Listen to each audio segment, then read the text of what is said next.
I'm Tamara from tamarasjoy.com, where I like to teach you easy beginner sewing tutorials like this harvest apron here. This is otherwise known as a gathering apron. All of the measurements that you need and the cut list are all listed in the blog post that I've written out for this harvest apron. So check that out. I will have it linked in the description down below. Before we jump on into the sewing tutorial itself, I've got one question for you. Just because I'm curious, what do you plan to use your harvest apron for? Are you gathering beans this summer? Perhaps some apples? I want to hear what you're going to use your harvest or gardening apron for.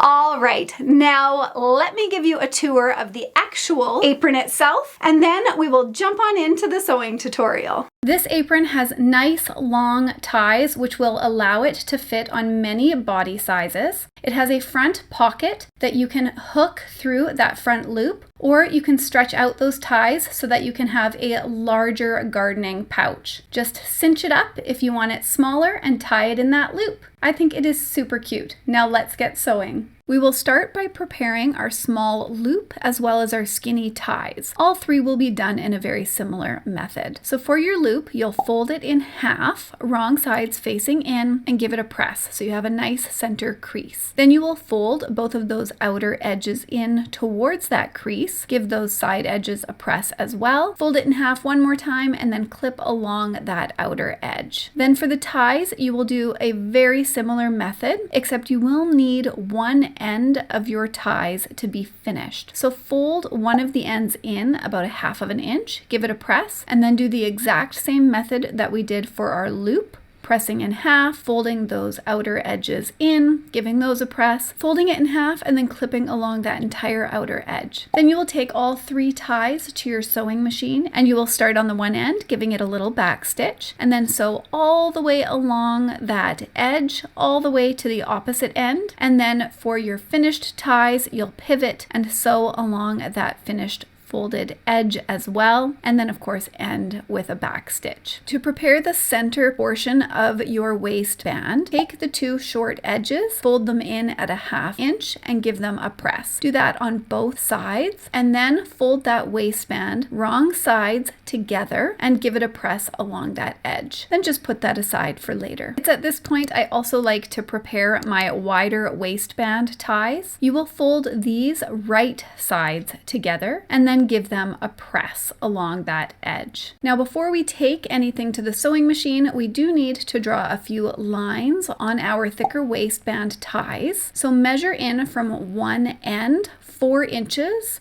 and draw a mark. And then on that bottom right edge, measure in at a ½ inch and draw another mark. Then on that top mark, we measured in 4 inches. I'll also measure in a ½ inch down, drawing another line. Then I'll just draw one long line connecting those 2 points. This is a line that you will be sewing along later on. And take these ties to your sewing machine and sew a ½ inch seam allowance along that top edge, stopping at the line that we drew and sewing along down that line. You will start and stop with a back stitch. If you have a pair of pinking shears, this is a great time to pull them out and just trim away that excess fabric from those ties. Pinking shears just help the fabric from fraying. But if you don't have a pair of pinking shears, that's fine. Just trim away the excess fabric from that outer tip, and then you can turn your ties right side out. I have this wonderful point and turner tool that I will definitely link in the description down below. I use it quite often when making ties, and I love it so much. It makes turning things right side out so easy. And then grab a chopstick or something else that is pointy so that you can gently push out that point. Then give your ties a nice press, and then you will sew a top stitch along all 3 sides. Again, start and stop with the back stitch. And this is what your ties will look like once they are sewn. Now that we've prepared all of our tie and waistband pieces, it is time to get to the main fabrics. You will have cut out 2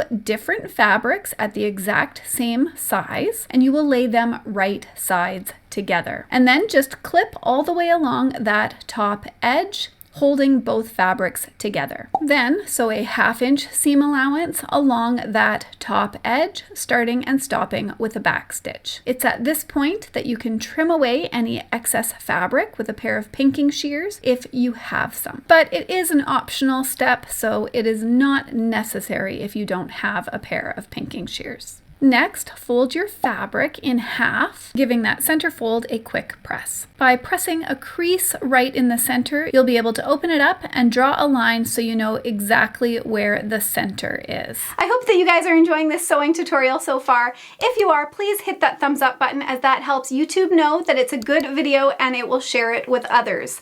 And if you don't want to lose me on YouTube, please hit that subscribe button. All right, let's get back to sewing. Then open up your fabric so that you can press open your center seam. Just do this with your fingers, because what you need to do is draw a 1 inch rectangle along that center seam. So find that center mark, and then what I did was I drew a 1/2 inch above that center line and a 1/2 inch below that center line, and I just drew a rectangle. This rectangle that I'm drawing here is what I will sew using a very tight zigzag stitch, and you will sew around the entire rectangle. Once you've sewn your zigzag stitch around the entire rectangle marking that you made, then you can open up that seam just within that little rectangle piece. Just do this with your seam ripper. Then fold your fabric so it's wrong sides together once again, and then press along that entire top edge so that you've got a nice crisp top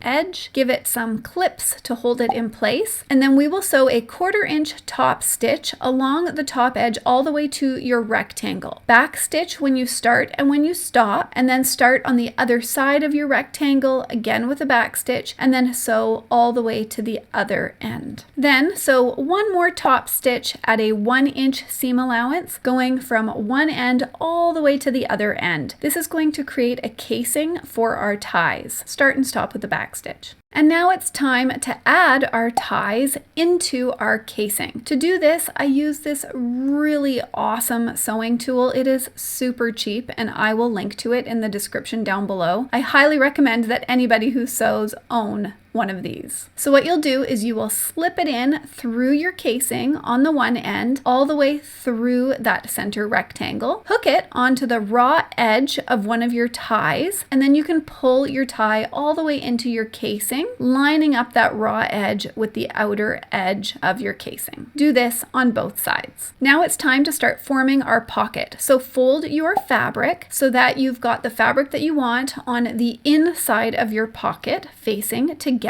and make sure you are leaving a 1/2 inch space above the top edge of your fold. So you've got your casing there, it's nicely finished, and then you've got your raw edge poking up a 1/2 inch. Then we are going to do a French seam on both sides. To do this, you'll clip along that edge, and you will sew a 1/4 inch seam allowance along that entire edge. You will do that, of course, on both sides. Then turn your pocket right side face out. It can help to just use something like a chopstick to push out the points, and then give it a nice press, clip along that edge, and then sew about a 1/2 inch seam allowance along that edge once again. Your seam allowance needs to be wider than your previous seam allowance. That way you are essentially encasing the raw edge. And that's what a French seam does, starting and stopping with a back stitch. And then you can turn your project right side out once again. So sew that 1/2 inch seam allowance once again along both sides. Now we need to gather up that top edge. To do this, we will sew 2 basting stitches along the top edge, and do not backstitch when you do this. So make your basting stitch as long as you possibly can.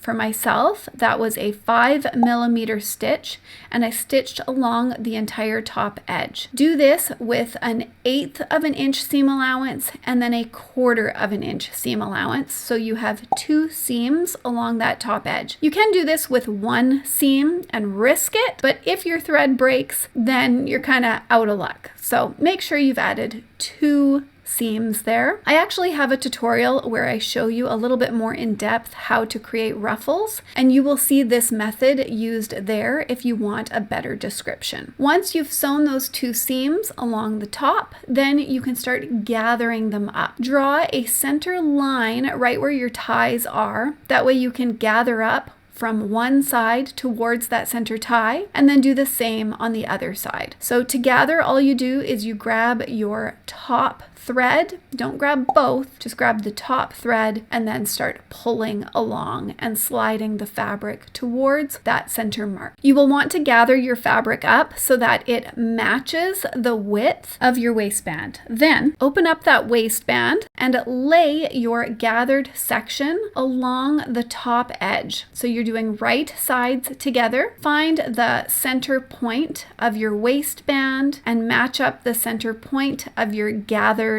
apron. Pin that together and then line up those 2 outer edges, pin that, and then you can pin along the entire top edge. And then you will sew a 1/2 inch seam across this top edge, starting and stopping with a back stitch. Once that waistband is attached, then lay it so that the seam is face up towards the wrong side of the fabric, and then you will fold your waistband down a 1/2 inch and press that in place. Then fold that waistband in half and line up the 1/2 point of your waistband with the 1/2 point of your apron and pin it in place. Then slide your little loop on into that waistband, pinning it in place as well. I like to loop it so that one end is on one side of my center marking and the other is on the other side of the center marking. Pin it in place, and then you also want to slide your side waistband ties into the side of your waistband top here and pin it in place. I slide it in a full inch on both sides and then pin that in place. Then you will sew a top stitch, so around an 1/8 of an inch seam allowance around the entire waistband. So you're sewing essentially a rectangle. I start on one of my sides, do a little back stitch, and then go all the way around, and of course stop with a back stitch. And that, my friends, is how you can make a harvest or gathering apron.